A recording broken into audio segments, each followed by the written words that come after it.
So capital gains, I can talk in Tamil also, yeah. Yeah, as you please, sir. Thank you. Okay, capital gains is quite an interesting subject. Though there are only few sections, if you go through the income tax reports and websites, nearly 30 to 40% of the cases that are reported are from capital gains. In the case of capital gains, the most important definition is transfer. In fact, transfer is a term which is much wider than sale. Section 2, subsection 47 says, I just go through this. Transfer in relation to a capital asset includes, it is an inclusive definition. I think all of us know the difference between means and includes. Includes means it's a wider one. The sale, exchange, or relinquishment of the asset. So it includes sale. If there is an exchange between two parties, then it also amounts to transfer. Then relinquishment of rights. Suppose I'm the owner of a property, I relinquish my rights in the property. That also amounts to transfer. Then extinguishment of any rights therein. Suppose a property is acquired by the government or by some other authority and the rights and the property gets extinguished, that is also transfer. And the property is compulsorily acquired by the government, so that is also transfer. Then when a person has been carrying on the business, then he converts the stock of the business into the personal asset or personal asset into stock. So that is also transfer. Then now the redemption of zero bond. Then any transaction involving the allowing of possession of any immovable property to be taken or retained in part performance of a contract of the nature contained in 53A of the Transfer of Property Act. That is, whenever there is an amendment to Transfer of Property Act, there should be an amendment to transfer. So transfer is an important section. And the other sections which are relevant for our discussion are section 45(1) that deals with capital gains. Then section 229A, section 229B. 29A says what is a long-term capital asset. A long-term capital asset is a one which is not a short-term capital asset. Very easy to define. Then 229B is long-term capital gains. A long-term capital gain is one which is not a short-term capital gain. Then 242A. 242A deals with short-term capital asset. Short-term capital asset from 1/4/2017, in the case of land and buildings, if the property had been held for a period of 24 months, then it becomes a long term. In the case of agricultural land, the act is not very clear because when the amendment was brought in section 242A with regard to the holding period, they were talking about land or building or both. So we do not know whether the land includes agricultural land. And the finance bill which was introduced, they were talking about the real estate sector. Does the real estate sector include agricultural land or not? So on that area has not been tested. That is in respect of all other assets. A period of 36 months is a period. The property had been held for a period of less than 36 months. Then the property is a short term. Short term. It is more than 36 months. Long term. But in the case of land and buildings, it is 24 months. Then section 48 deals with the computation of capital gains. There are certain expenses which can be claimed in respect of capital gains.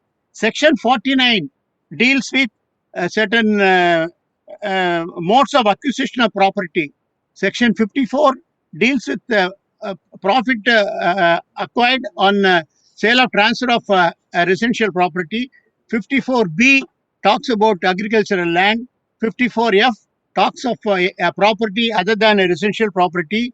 54EC talks of capital gains when the investment is made in capital gain bonds.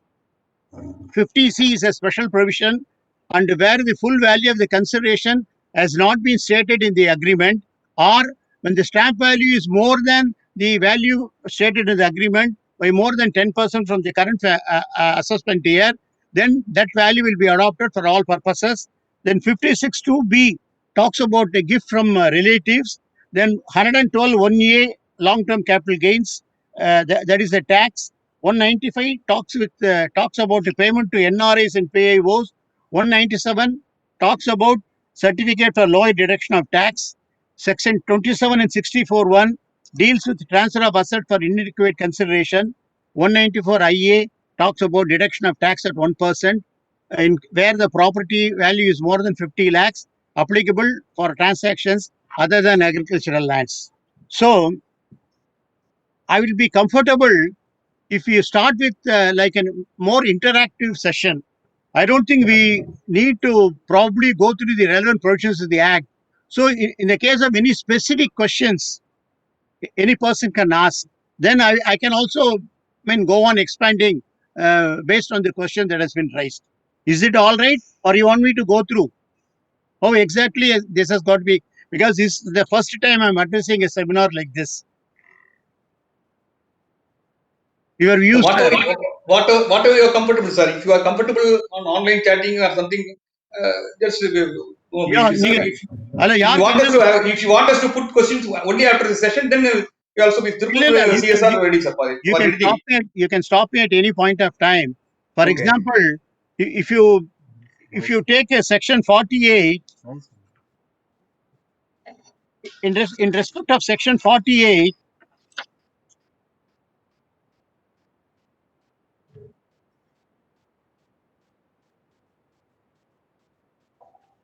section 40 talks of the expenditure that can be claimed in the case of transfer of property. What are the expenses that can normally be claimed? Brokerage or commission paid, any fees paid to an advocate, then traveling expenses if there is a non-resident Indian. If he is staying outside India, the one-way fare from his place of residence to the place where the property is situated, then the expenses incurred by him on hotel rooms, then advertisement, etc. All these expenses can be claimed under section 48. And if the property had been acquired by the beneficiary along with liability created on it from his predecessor, that is, the property is acquired through inheritance or gift. The property had been acquired along with, say, loan. Suppose a grandfather gives a property to his grandson, and the grandfather had already taken some loan on the property. And after the inheritance of the property, the grandson sells the property and he settles the loan liability. The loan liability settled by him can be claimed as a expenditure from the selling price. So that is what the Supreme Court has held in the case of Arunachalam versus Commissioner of Income Tax. That is, in this case, the property was acquired along with the loan, and the property was subsequently sold. And while selling the property, the loan had to be discharged, because without discharging the loan, the property could not have been sold. So the expenditure, the liability discharge on sale of the property was allowed to be claimed as an expenditure by the Supreme Court. And there is also a recent decision of the Madras High Court, where the in the case which arose before the Madras High Court, the property was owned by a grandmother. The grandmother was one of the partners of a partnership firm, and the partnership firm was taken over by a private limited company, and private limited company had to dispose of the property for discharging the loan. And after discharging the loan, the money due to the grandson was paid by the company, and the grandson was permitted by the High Court to claim it as an expenditure in his hands. That is, only the net amount was subject to tax. Then, suppose the property is owned by an individual, and the property is let out to a number of tenants, and he wants to dispose of the property, and he may have to pay certain compensation to all the tenants. Unless the money is paid to the tenants, he cannot sell the property. So the money paid to the tenants can be claimed as an expenditure incurred necessary for the purpose of sale of the property, only the net consideration will be considered. So any questions on this, sir? Any particular issues from any of the participants? Sir, if the land is sold by a businessman Yeah, and he is paying some commission for selling, yeah, in definitely you can in claim. such scenarios, whether okay, the commission, the TDS is it has to be deducted or not, sir? TDS, if he is an individual, there is no question of TDS. See, if you are a No, businessman, actually, yes, sir. He is businessman. no, The no, TDS no, cannot be. no, there are two things. Whether it is held as a business asset or it is held as your capital asset. Yeah, The it is business. It's not business. It's capital asset only.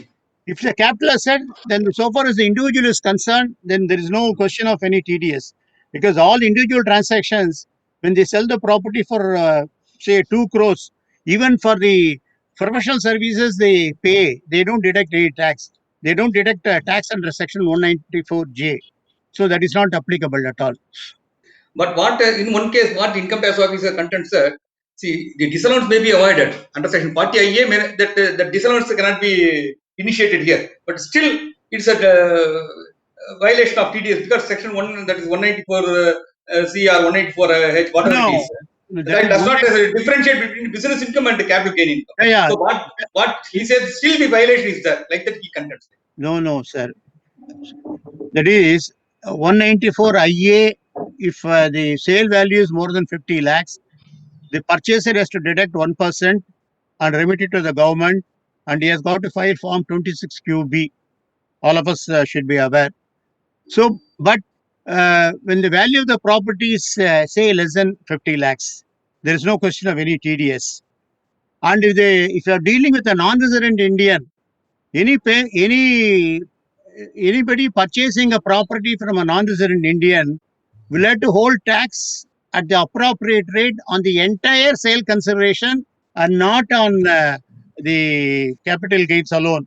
Because otherwise, the non-resident Indian has got to get a certificate from the international taxation authorities by submitting all the documents, how the property was acquired, and what is the capital gain, and how he is going to discharge a capital gain, etc. by filing a statement. Then the international taxation assessing officer will issue a certificate to the purchaser stating that the tax has got to be withheld at a particular rate.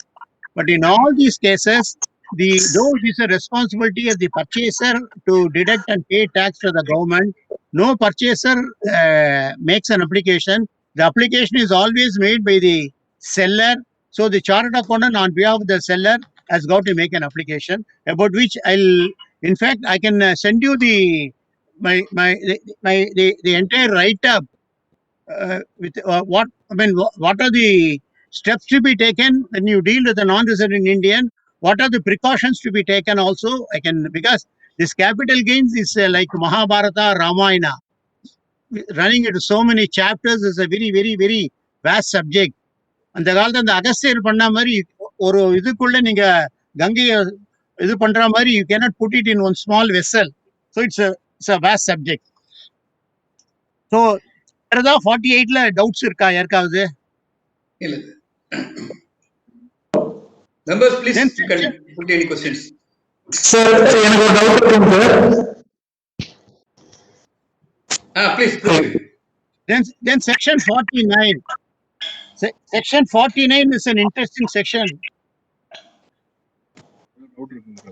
Yes, sir. Please go ahead, sir. Hello sir, எனக்கு ஒரு doubt. Please, sir. Echo வருதுங்க. Sir, yes, put the question in the chat, sir. Sir நான் பாருங்கம்மா question. Sir, may I read it, sir?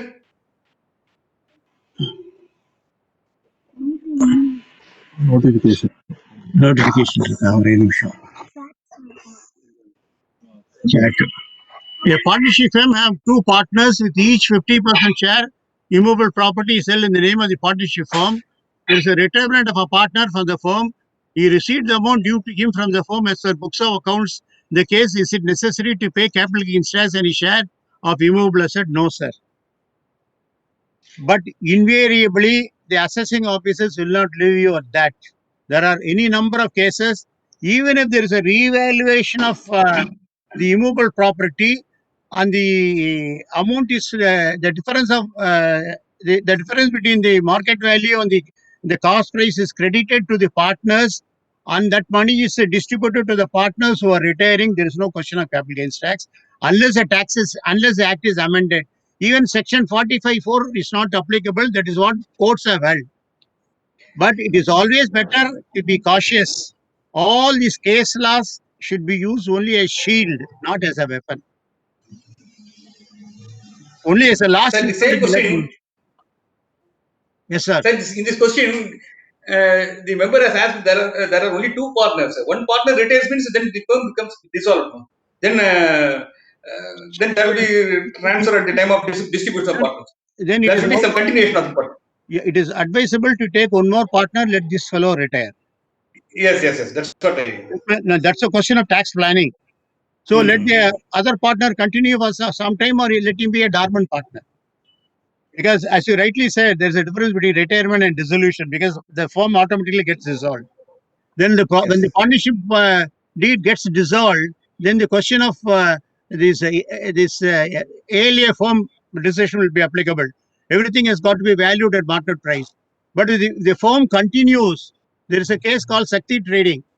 You can continue to have it, then there is no question of valuing anything at market price. Right. Yes, sir. So section 49 says, when the property, see, before dealing with section 49, all of us know about HUF, Hindu-Undivided family. Hindu-Undivided family, there can be disintegration partially or fully. Now, partial partition is not recognized. Full partition is only recognized.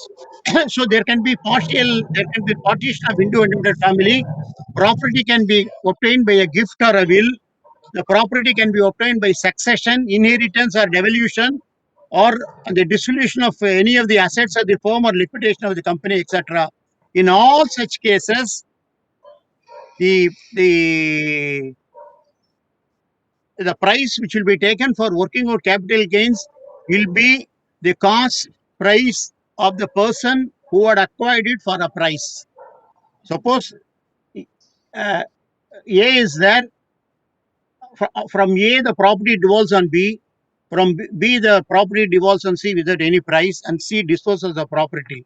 So the price given by A will be taken as the cost of acquisition for C, subject to the date on which it has been acquired.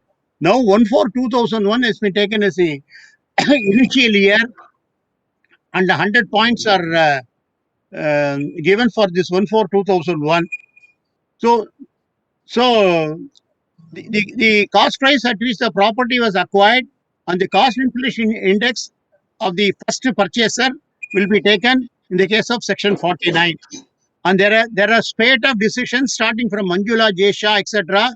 Almost it has been accepted by the department. Though the assessing officers, they do not accept the such a contention, the appellate tribunal benches have started accepting it. That is, it is as simple as that.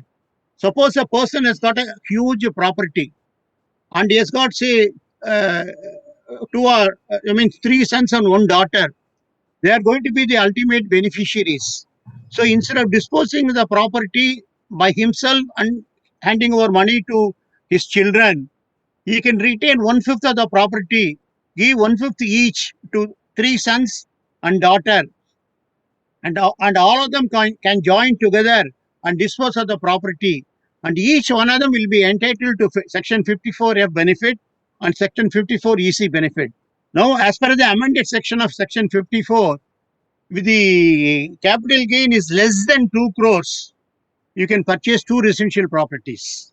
So by all this tax planning, the settlement can be made, say, on 5th of November 2020. The sale can be made on 8th of November 2020. Still, it will be treated as long-term capital gains, provided the settler had acquired the property prior to 24 months. Is that clear? Any questions on that 49(1)?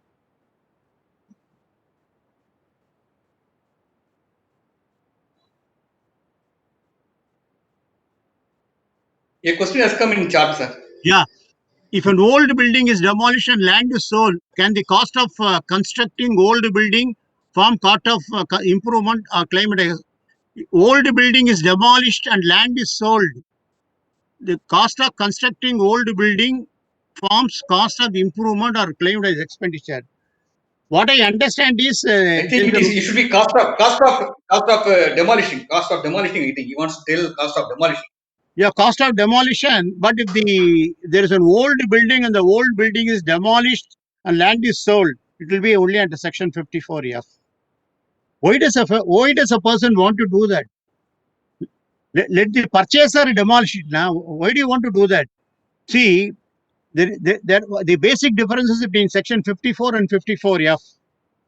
I mean, let me jump now because 54F, the entire consideration has got to be invested.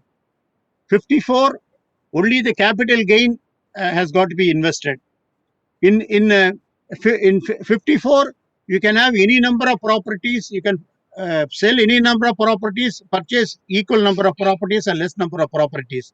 In the case of 54F, you cannot have more than one property. If you sell a property, you can have only one property when you purchase another property. In the case of 54F, you cannot sell the property within a period of 2 years. In the case of 54, if the capital gain is less than 2 crores, you can purchase 2 properties, which is not applicable in the case of 54F.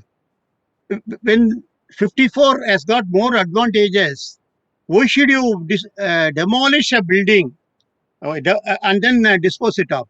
Suppose you got land and building, you demolish the building, okay, then you start construction.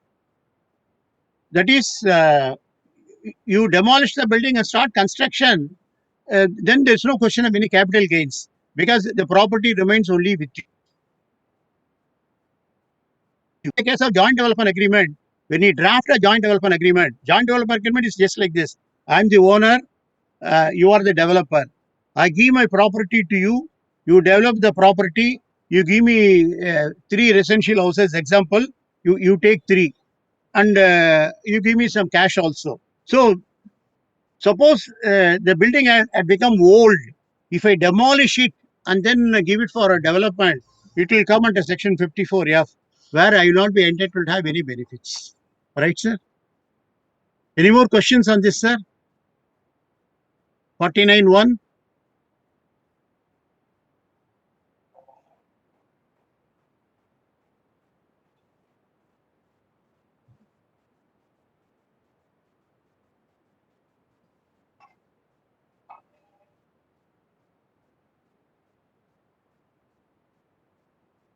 Yeah, that's what. In fact, there is a Karnataka High Court decision which says where, however, before entering into a development agreement and handing over essential property, the assessee himself had demolished the same. He could not claim the benefit of deduction under section 54, as has been held by the High Court of Karnataka in the case of Commissioner of Income Tax versus Ved Prakash Vora. Then, another interesting question. In most of the cases, the property would have been acquired long back, either from a housing board or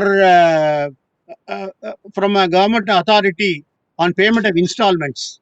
There are 2 circulars which say that the moment you sign the memorandum of understanding or by whatever document it is called, you make the first installment, then the property is deemed to have been purchased by you.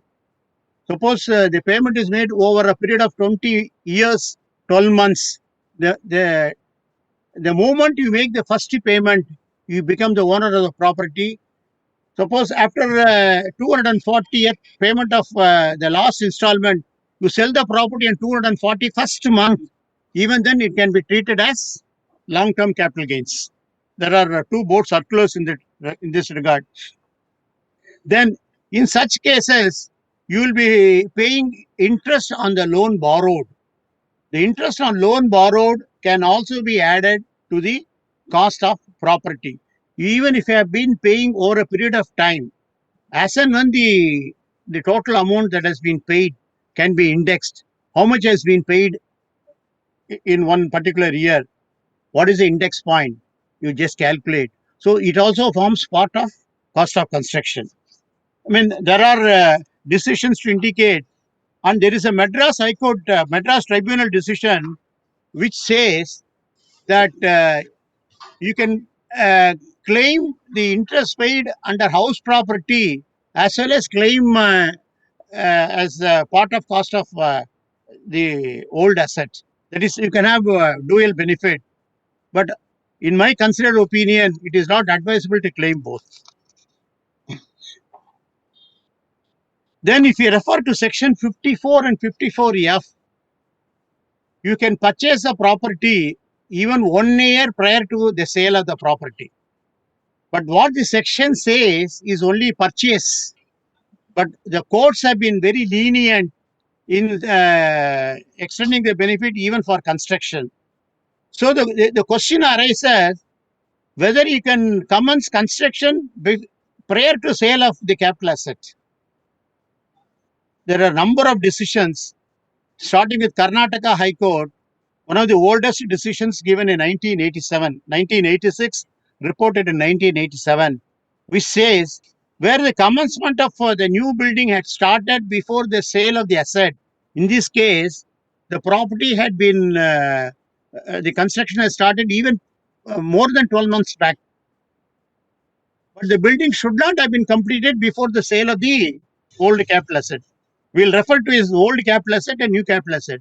So if you have started construction even 12 months before that, but if you are selling it, but if you are completing it after the sale of the old capital asset, then you can claim exemption into section 54. And that has been followed by Allahabad High Court. There are Ahmedabad bench decision, etc.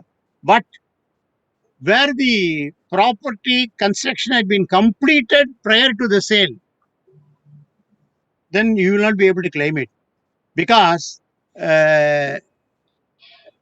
the construction should be completed only after the sale, because the construction has been completed earlier. There is, there's a case of disconnect between the sale of the old asset and the purchase of the new asset.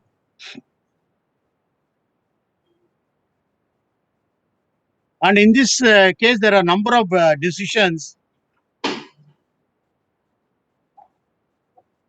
and some, there's a question. There is a building on which some cost of construction, the land is sold after demolition. Can the original cost of be treated as cost of property sold?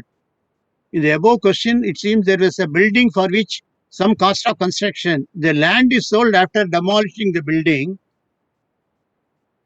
Original cost of building can be, no, when the building itself is not in existence, it's a question of claiming it.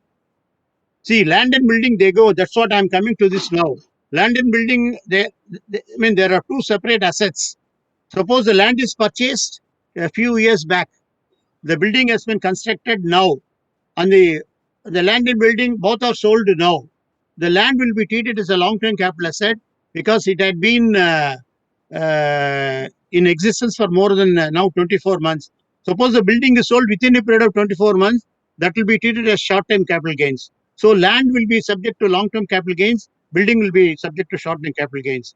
In the question that has been raised, when the building is demolished, nothing exists. Where is the question of claiming it? Suppose you purchase an old building and you demolish the building and then you construct a new building, then the cost of demolition can be claimed.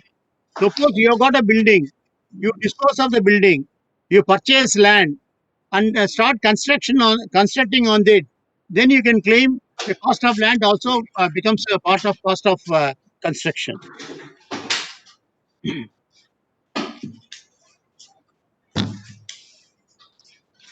In as early as May 1934, the Madras High Court in the case of CIT versus Madras Cricket Club has held that land can belong to one person and building can belong to other person. That is, under the English law, the land is supposed to be married, the building is supposed to be married to the land, but that is not the case in India. So there are a number of decisions right from the Madras High Court which says the splitting of land and building into long term and short term based on the period of holding of the asset was recognized by the Madras High Court. In the case of CAT versus Ramachandra Rao, etc., and this has been followed in subsequent decisions also. And the Supreme Court, as early as 1967, has held that land is not subject to depreciation, but the buildings are subject to depreciation, which probably mean that land and building are two separate assets.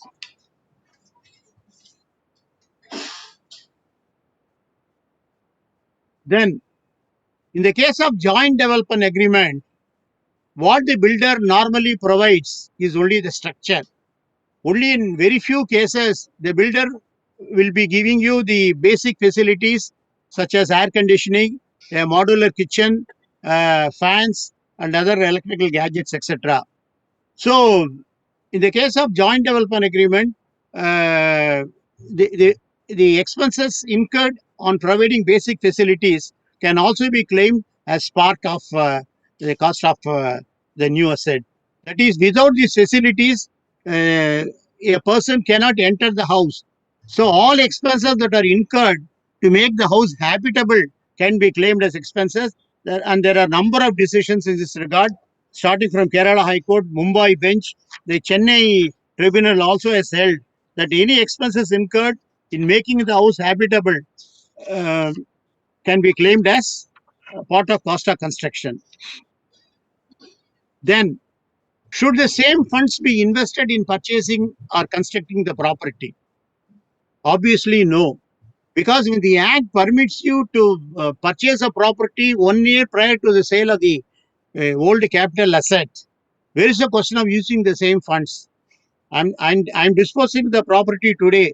We had purchased a property, say 10 months back. Naturally, the same funds would not have been used. So there are a number of decisions to state that the same funds need not be invested. Even if the property had not been purchased earlier, applying the same logic, I can use the money for some other purpose, borrow from the market, and invest in the new property and prove the source that the money has been invested properly.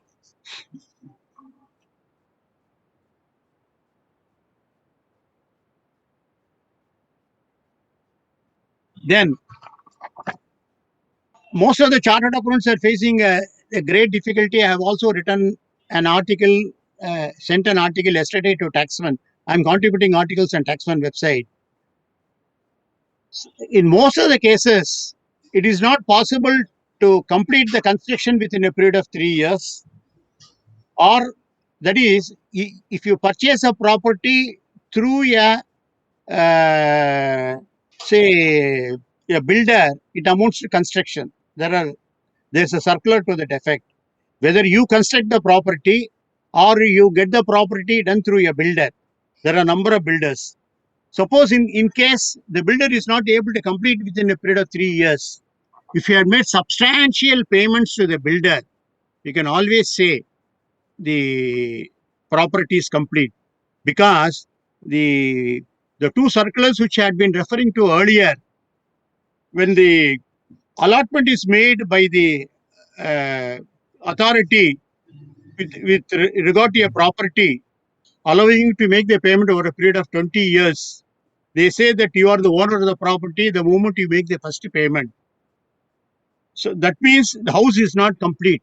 So applying the same logic, the Chennai bench in 1992 has held that in Sita Lakshmi Subramaniam's case, that if substantial payments have been made or if the property had been occupied, then it amounts to construction or purchase, as the case may be.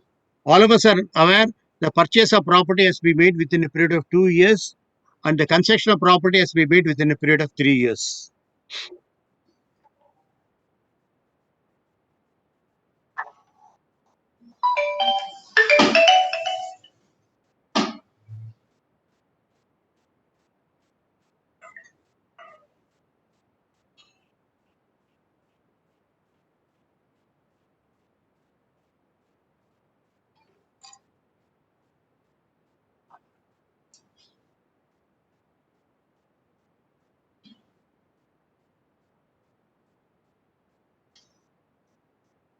Then we come to section 54 EC.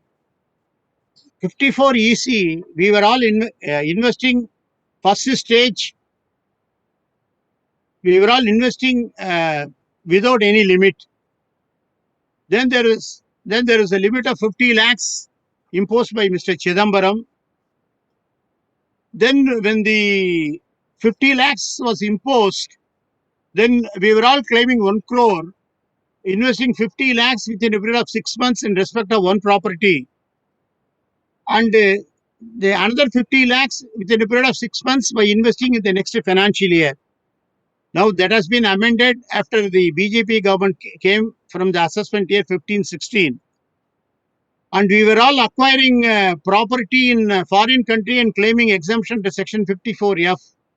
Now that has been also been done away with. And any property has to be purchased only within India. Then if you analyze section 54 EC, the amount of investment has got to be made within a period of 6 months from the date of transfer of the capital asset. And while calculating 6 months, there is a special bench decision given by Ahmedabad. The 6 month calculation can be made from the end of the month, not from the date of transfer of assets. But the investment has got to be made within a period of 6 months from the date of transfer, irrespective of the fact whether the money has been received by the seller or not, because there is a decision against the assessee given by the Gujarat High Court. And the assessee can also invest at the same time in purchase of a property, also in capital gain bonds. In such cases, he has got to make a proper planning. Suppose he wants to invest a certain portion in purchase of the property. He will have to ascertain what money would be required in investing the house property. And for investing in house property, he has got 2 years for purchase and 3 years for construction. But if the property is not purchased before the due date of filing of the return, then he has got to open an account called Capital Gain Scheme 1988 account and deposit the money in that account. There are 2 accounts. One is a savings account, other is fixed deposit account, and all payments should go only from that account. But for investing in capital gain bonds, the time limit is only 6 months. So you have got to do a little bit of time planning, time management. Suppose you dispose of the property today in the month of November, you have got 6 months to invest in capital gain bonds before say May. Today is 7th. So before, let us not stretch it as held by the tribunal till the end of May. Today is 7th May, say before 6th of May, 7th of November today, before 6th of May, the amount has got to be invested. But for purchasing the house property, you have got time till 31st of July 2021. So you will have to ascertain how much of money would be required, what will be the surplus that will be left with you in investing in depositing in capital gain bonds. So that kind of management, cash management has got to be done. Then it has to be adequately taken care of. And there are decisions to state that the investment can be made in both.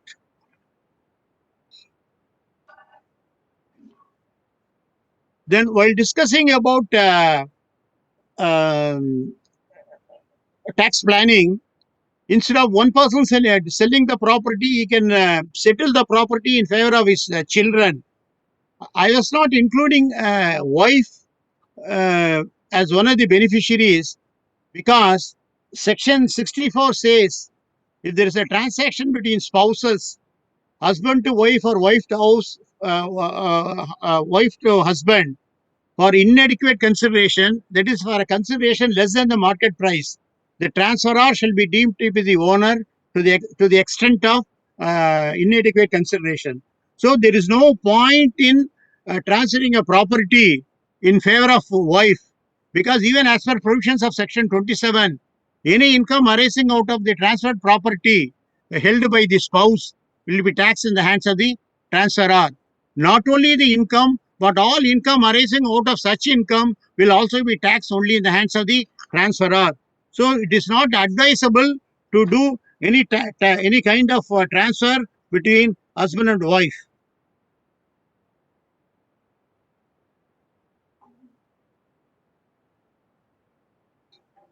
Now,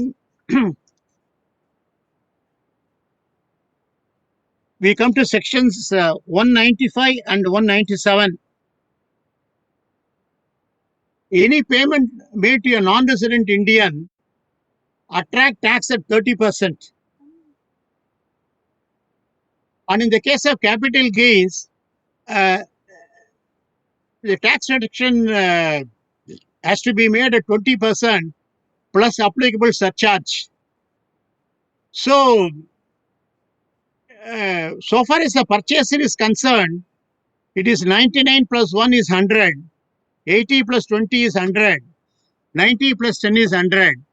The responsibility is thrust on the purchaser to deduct tax and remit it to the government.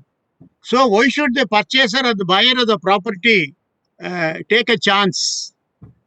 So whenever a person deals with a non-resident Indian, he cannot escape a responsibility by saying that he was not aware that he was dealing with a non-resident Indian, and the transaction was done by a non-resident Indian through his power of attorney holder. Only 1% was deducted. So in order to avoid that, as I told you earlier, the seller of the property has to make an application to the International Taxation Officer along with the documents to state that the the the property will not be subject to tax, or he will have to show the workings, how the property was acquired, and what he proposes to do with the sale proceeds, and how much of money he plans to invest in capital gain bonds, etc. So, and he has got to submit a list of um,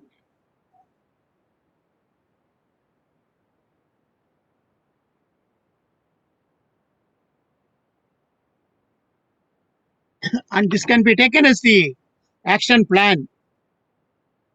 The application has to be made in form number 13.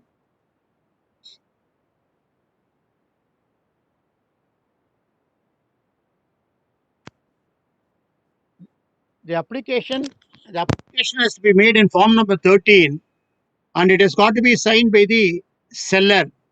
The seller is going to sign the application form directly. Now, all applications have to be made only, have to be done only electronically. So whether he is going to submit the form, or the form is going to be submitted by the general power attorney holder, has to be decided first. Then he has got to submit copies of all parent documents, the document through which the property is acquired, whether the property was purchased by him, or the property was acquired through will, or the property was devolved on him through settlement or family arrangement, etc. Then, if any improvements have been made, or any additions have been made, copies of such bills and the sources for making those additions. Then the copy of the proposed sale deed or the copy of the joint development agreement, the copies of the income tax returns for the last 5 years, copy of the PAN card, and copy of the passport for the last 8 years to substantiate the seller had been a non-resident. Then the copy of the capital gain workings to be prepared and submitted to the income tax department. If the non-resident Indian had not been filing his returns, then an affidavit to be duly signed at his place of residence, duly notarized, to be submitted along with this application form. Then authorization in favor of a chartered accountant who is going to represent all these facts, all these papers.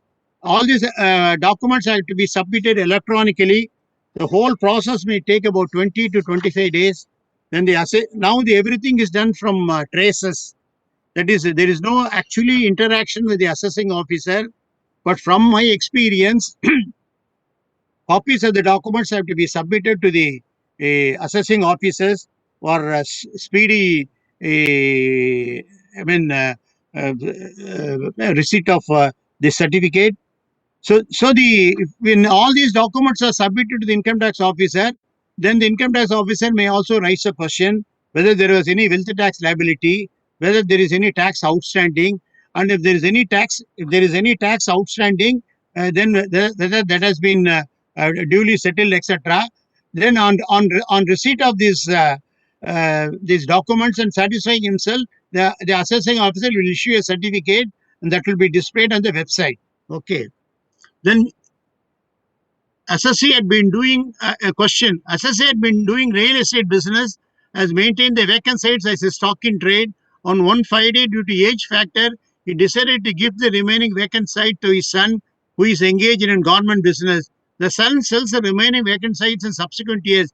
AO wants to consider as business income, whereas the assessee has considered as long-term capital gains and have claimed indexation benefit. Your views, please. See, it all depends upon the facts of the case. Whether has he did he sell it in installments, or did he plot out and sell it, or did he sell it as one lot? And has he done any kind of business on earlier occasions? Of course, even one single sale may land himself in a business income. So it depends upon the facts of the case. So it is for you to establish that the property was not acquired by me. The property was given to me by my father. And in order to invest more money in my government business, I disposed of these lands, etc. And I wanted to invest the money in my business. I have done it. And so whatever income that is according to me is long-term capital gains. Okay. Sir, it was already made as plat, sir. Vacant sites was already made by father in his hand. The son, subsequent years, son has been selling the property in installments to various people. Being the vacant sites, no, did he inherit as a business asset or a capital asset? No, sir, he has inherited as capital asset only. If he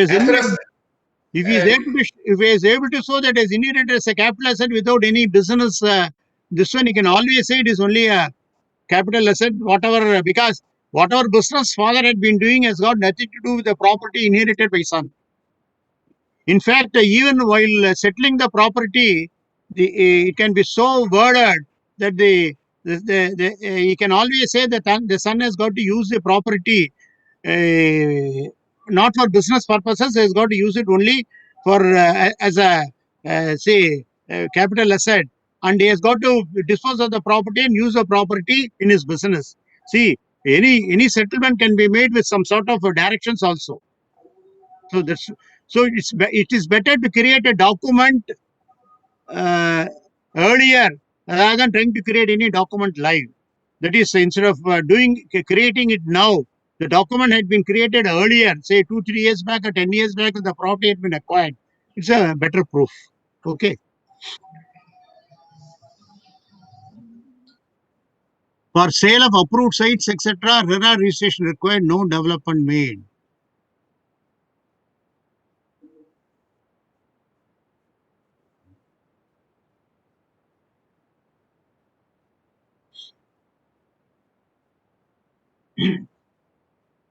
So continuing with this, so after certificate has been obtained, then the sale is completed, then the tax is paid by the purchaser.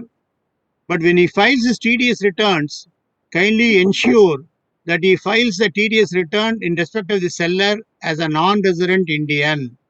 Otherwise, instead of getting a tax credit at 20%, you will get tax credit only at 1%, as had happened in one of our cases. Then when you file the return for the seller, you file with all the documents along with a copy of the certificate that has been obtained. Now everything is going to be done on a faceless basis. Hope all the assessments done are not on baseless basis. So you preserve all the documents. The questions are asked by the department. Then you produce all the documents that are required. Then when he subsequently sells the property, that is a property that has been purchased, then unless the property is held, a new capital asset is held for a period of 2 years, it becomes a short-term capital gains, and that will revert back to the year in which the property was initially sold. So he has got to retain it for a period of 24 months. Then all of us are aware of section 194 IA.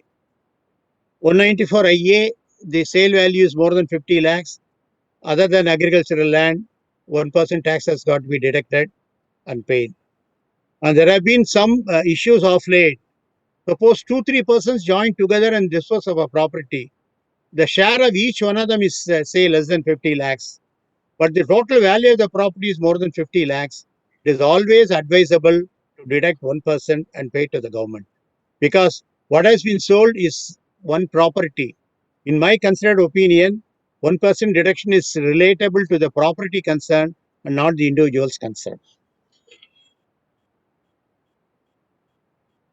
And there are some cases where you purchase a property, you purchase the undivided portion of land from a builder, and the same builder constructs the property.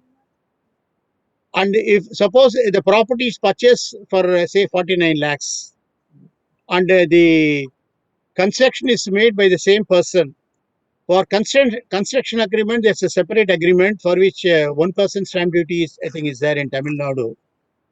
And if the value,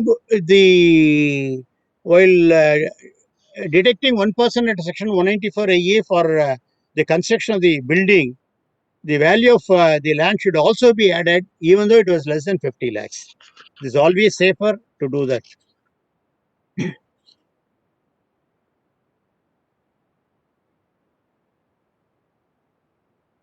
Then the next one is there are some tips for tax planning. See, there can be a family arrangement. Suppose a huge estate is inherited by children, say 3-4. Of course, modern days is only maximum one. I mean, maximum 2, 1 or 2. In olden days. So when the number of children is say 3-4, and each one of them wants to take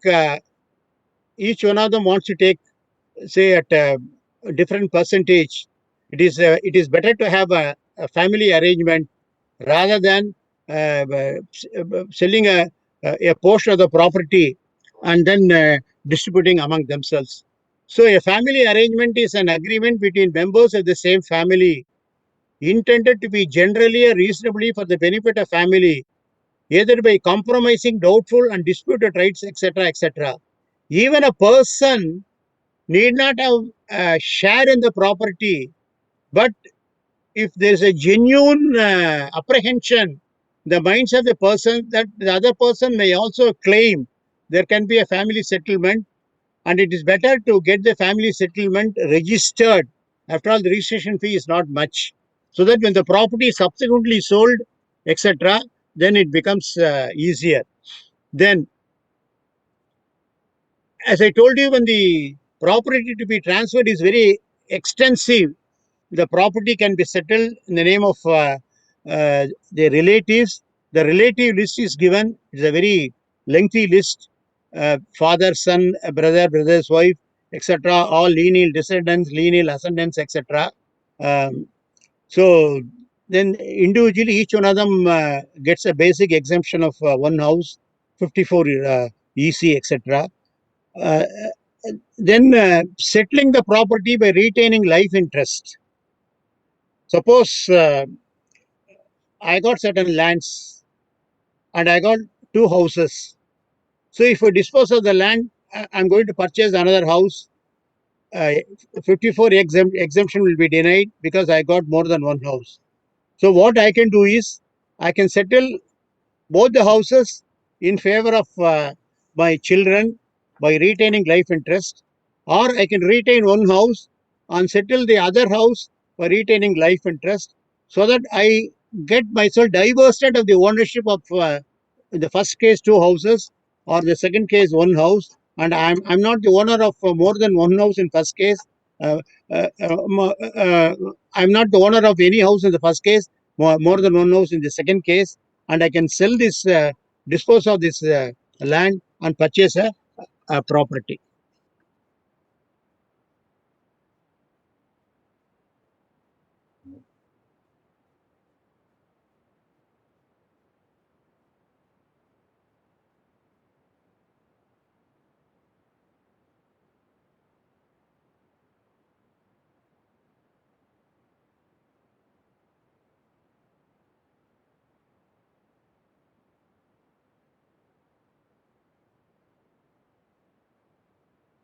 So any questions, please, so far?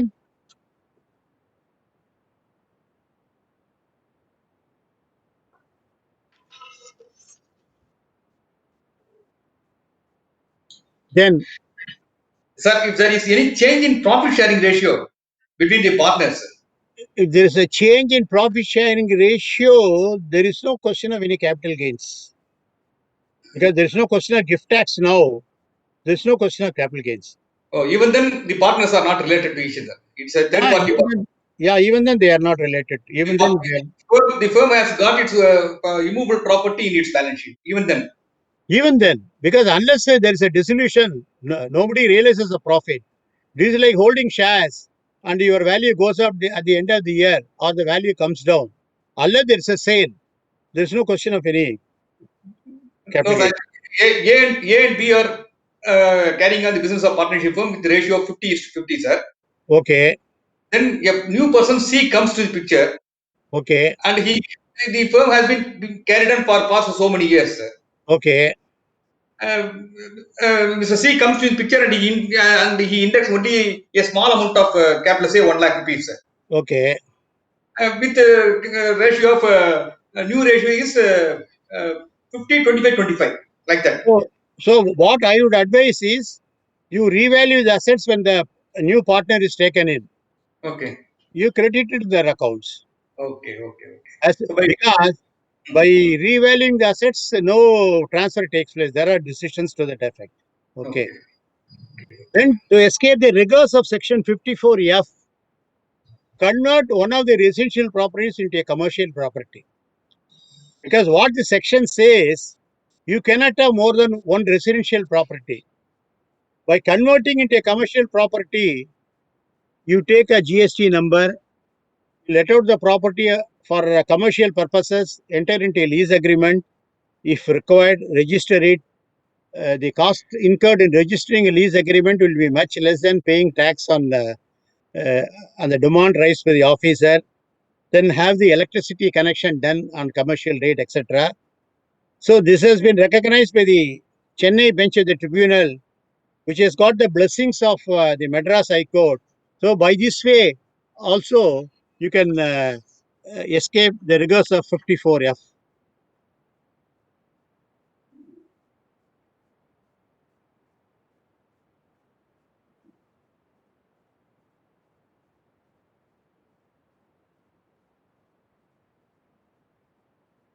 Then another way of tax planning, the embargo on selling the property for a period of 24 months will not be applicable in the case of a settlement, because section 47(3) says any property obtained, I'll just read section 47. Nothing contained in section 45 shall apply to the following transfers.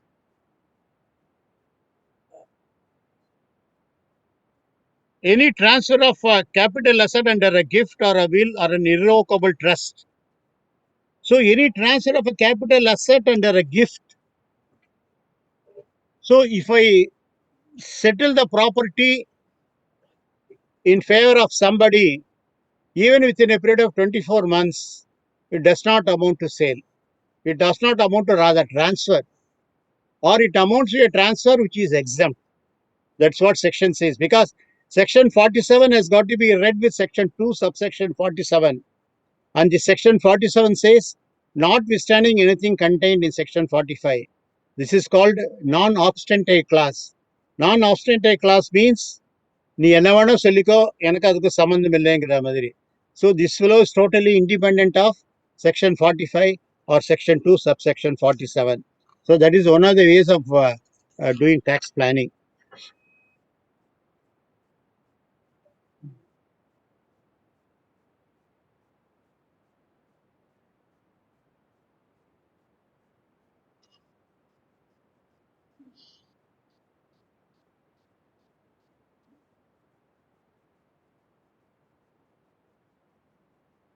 Then a note of caution: it is always desirable not to pick a word or a sentence from a judgment of any court, either Supreme Court or a tribunal decision or the High Court, and say that is a law that has been declared by the court. You have got to read the judgment in full. The judgment has got to be read as a whole, and the observations from the judgment have to be considered in the light of the questions which were before the High Court. Even a small change in facts will alter the situation. This is what the Supreme Court also says. A decision of the Supreme Court takes its color from the questions involved in the case in which it is rendered. And while applying the decision to a later case, courts should carefully try to ascertain the true principle laid down by the decision. And another Supreme Court says, another Supreme Court decision says, each case depends upon its own facts. A close similarity between one case and another case is not enough because even a single significant detail may alter the entire aspect. Then we should always bear in mind there is no straitjacket formula. That is, any opinion given is not like selling a software. You have got to read what are the facts in our case, what are the facts that were decided by the earlier Supreme Court or High Court or the tribunal benches, what was the law at that point of time, what is the law now, whether there has been any amendment to the act, whether the earlier decision has been overruled by a full bench or a High Court or the Supreme Court, as the case may be, or there has been any change in judicial thinking of the persons concerned, etc. That is, you cannot blindly follow what has been stated in a case unless you go through the entire facts of the case. Most of the cases that are reported may probably be pertaining to 2003-4. Now we are in 2020-21, or we'll be dealing with 17-18 or 18-19. So what are the facts at that point of time? What was the law at that point of time? Suppose 36 months was the period at that point of time. Now it is only 24 months. Now 50C, before the amendment, the margin was only 5%. Now the margin is 10%. So like that, you just analyze what was, you just compare. And even a small change in facts will completely alter the situation. So we'll have to understand and then do that.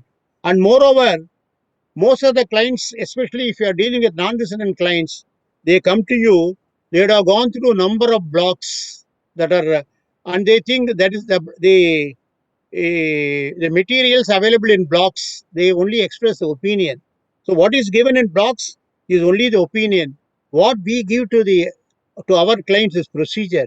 The procedure has got better material value than opinion. And the பழைய படத்துல சொல்ற மாதிரி pass பெருசா fail பெருசானாக்க pass is always better than file.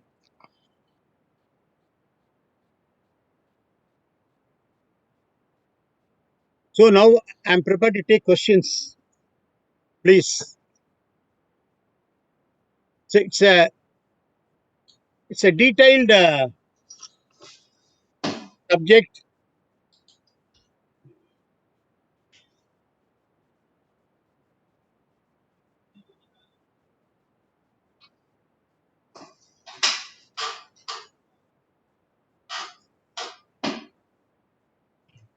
Now, in the case of joint development agreement, now there is a lot of controversy. Of course, joint development agreement itself is nothing but a barter system. I give you land, you give me 2 buildings plus some cash and take some buildings, etc. So when does a transfer take place? In earlier part, we are all holding that the moment you give the property for development, the transfer takes place. irrespective of the fact whether you have been allotted flats or not. But now there is a Supreme Court decision in the case of Maini. It says, unless you get a right to receive benefit from the property, the transfer doesn't take place. Suppose I hand over the property for joint development. I pay tax on capital gains. That fellow doesn't give me the developed property to me. How am I going to recover that? I may end up in capital loss. But the capital loss is not sufficient enough for me to absorb the capital gain tax which has already been paid. So in such cases, in Chennai, we take only when the property is handed over after the development as the date on which the transfer has taken place.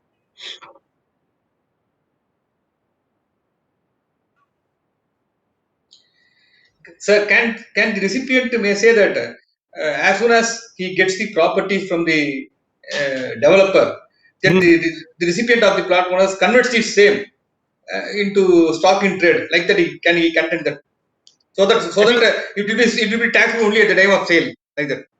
Yeah, I mean, that is definitely. In fact, Chennai tribunal benches have held, unless the property is sold, that is, it may be actually a mixed case where I retain 2 flats for me. The other 2 flats, I ask the builder to sell the property and then give it to me. So only when those properties are sold, I'll be paying capital gains tax at that point of time. So far as these 2 flats are concerned, when the flats are allotted to me, the other 2 flats are concerned only when the flats are sold. But still, the capital gain issue is not free of doubts that if you go through the income tax form, is there any space for filling up all the details with regard to joint development agreement? Is there any space for you to fill up how calculations have been made by you to arrive at the total sale consideration? There is no such thing. In fact, we are in one of the cases which I am handling. The owner was given 2 flats, and he will be given a percentage on the sale of the 3rd flat. The 2 flats have been given to my client. The 3rd flat has still not been sold even after 2 years. But we worked out the probable sale value which may arise out of the sale of the flat. That also we added along with the consideration for the other 2 flats and submitted the return, because 66 and 2/3% was in the form of flat. The balance of 13 and 1/3% was the form of the other flat, and 80% was my client share, 20% was the other fellow. So it was 30 by 15 and 2 by 15. So I said we'll offer the entire 15 by 15 this year. I mean, I don't know if it is a faceless assessment, my client is able to get through that, okay. Or maybe you'll have to submit all the details and who knows.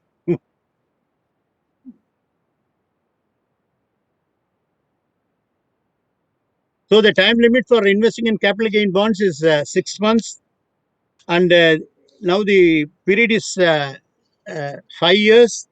The interest is credited on 30th of June every year, and it is taxable on accrual basis. And loan can be taken on the capital gain bonds. And capital gain bonds cannot be encashed before maturity. And the investment in capital gain bonds can be made even out of the earnest money. And capital gains arising from sale of one property can be invested in another property. But my advice, if you are selling 2 properties, and both the properties have to be accounted for separately, in the sense, if there's a surplus from one property, the surplus cannot be adjusted against the deficit of other property. Suppose capital gains is 100 lakhs in first property, I purchase a property for 75 lakhs, the 25 lakhs extra I got. The other property, suppose I sell for 80 lakhs and say purchase for 90 lakhs, I cannot adjust this 25 lakhs against other property. That is my suggestion.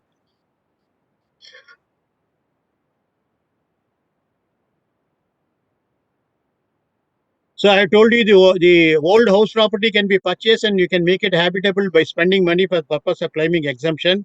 The basic facilities can also be claimed. Then the cost of the plot can be added. Then there is one more thing. Suppose the property has been sold by A. before purchasing the property, A passes away. The 54 or 54F advantage can be taken off by his legal heir. There is a decision of the Madras High Court.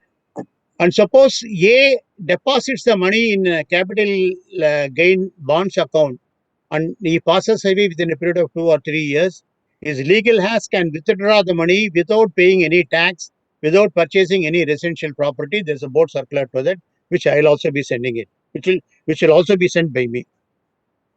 And the newly acquired property sold within a period of 2 years from the date of construction, etc., then the benefit extended earlier will be withdrawn.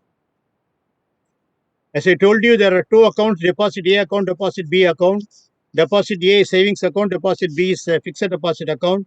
From one account to the other account, that is, whenever you want to make any payment, you can transfer from B account to A account, and maximum cash that can be taken is only 20,000.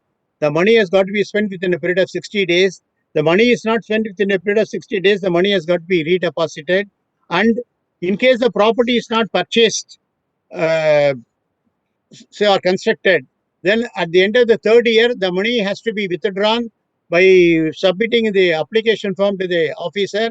He will he'll send a letter to the bank to withhold the tax at the appropriate rate, the balance to be paid, and the tax has got to be paid in the year in which the 3-year period expires.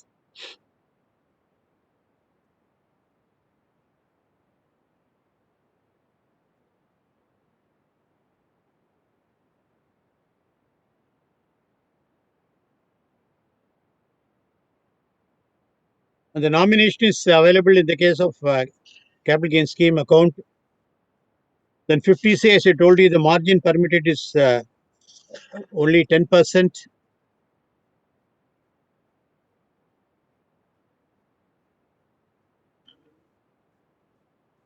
Yes, sir. Now question, sir. Sir, whether the capital gain bond can be invested in your spouse name and the benefit can be claimed? It is always better to have your name as a first name. Even when you purchase a property, there are certain decisions. Even in the case of purchase of a property, the property can be purchased in the name of, say, wife. But it is better to have your name as a first name, and her name can be added, because in one case we face the same problem. Then we have to win the appeal before the tribunal, and the tribunal takes about 2 years. That is, when the time gap of passing the order and getting a favorable order from the tribunal is 2 years, you see the amount of the turmoil the client undergoes. So it's better to have your name as a first name and wife's name as a second name always. And even if the property had been acquired earlier, how we have been declaring it? Suppose you dispose of a property where both the names are mentioned. If you have been declaring it as only your property, then you are only liable to pay mainly because your wife's name is added. You cannot say that she is the owner. In one case, we had the same issue. The property was purchased by the NRI, but the certificate had to obtain in the name of both. Then I filed an affidavit and I got the certificate. When she disposed of the property, wife's name was also added. But 50% TDS had to be made in the name of the wife. So when we filed the return, we offered 50%, 100% income in the hands of the husband and 0 in the hands of the wife. So we could not claim the entire 50%, 100% TDS in husband's name. We claim only 50%. But when the wife's assessment was done, we had to give an explanation why no income was offered, though she got a certificate. So all sorts of things, probably it's better you take care of it. The initial stages, you curb all those things. Let us not give a chance, because the assessing officers are all waiting for an opportunity to find fault with us. And from my experience, the first applied authorities, they think they are all extension of assessing officers. So every time we'll have to go knock at the door of the tribunal. Don't take chances, because all clients are not alike. I got a client who will always say, sir, kizhe vittu mela poi pidikireenga appadiyuma. Enakku aasaiya enna. He is not going to pay me extra fee. Yes, sir. Members are requested to post any questions in chats, or they can really ask by unmuting themselves. Sir, interesting subject, sir. Nariya questions varanum, sir.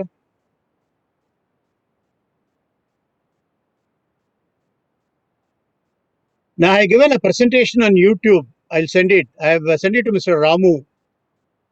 I can share it with our branch. Yes. That is only for beginners, not for chartered accountants, but for beginners.